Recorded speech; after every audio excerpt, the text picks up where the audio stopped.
Merci, Monsieur le Président. Thank you, Mr. President.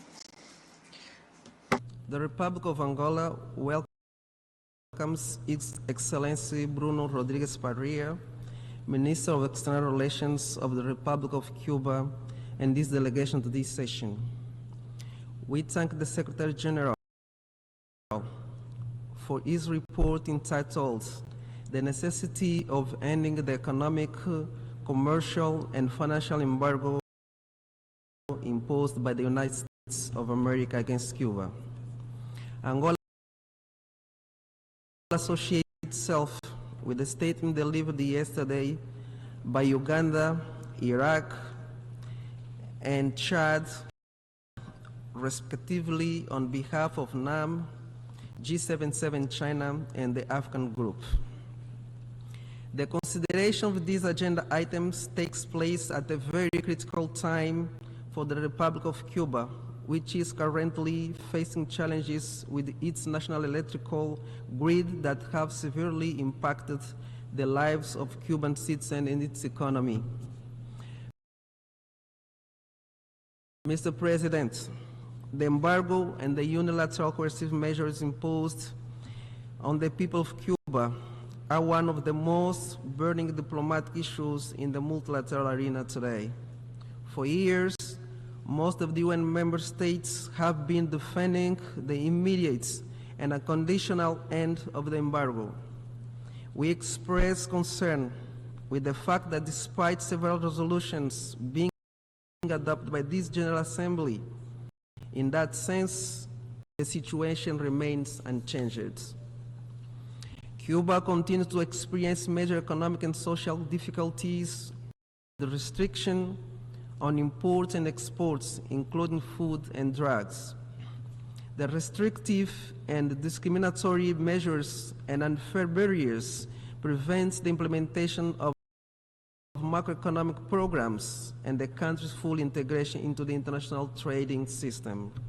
Therefore, this embargo has severe implications on Cuba's ability to achieve sustainable development goals by 2030, risking the country to be left behind. Moreover, the financial blockades has extraterritorial implications on third markets.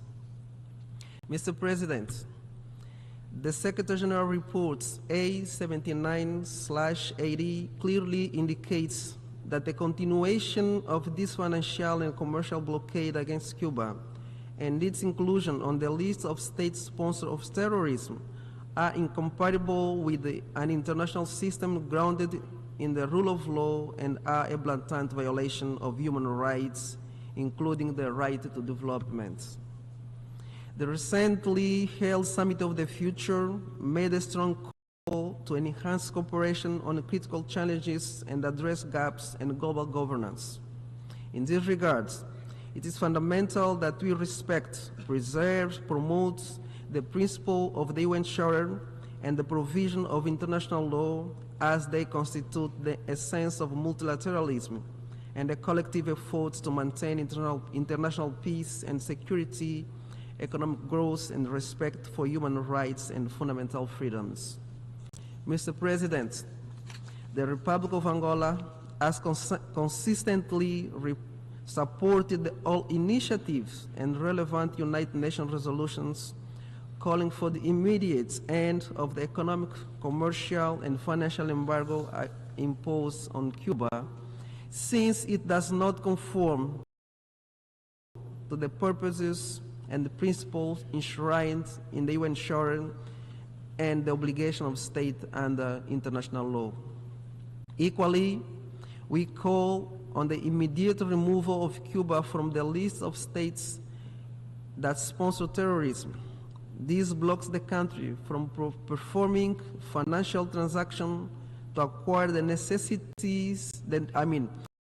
necessary goods and services to respond to its population's basic social and economic needs, including renewing its power grid system over the last few years. To conclude, Mr. President, Angola believes in the strategic importance of dialogue and unequivocal respect for international law to achieve peaceful and sustainable resolution of conflicts and disputes. In this regard, We encourage a constructive dialogue between the United States of America and the Republic of Cuba to initiate, build, and consolidate a new era of cooperation based on mutual respect, sovereign equality for the benefit of both countries and people. I thank you, Mr. President. Je remercie. I thank the representative.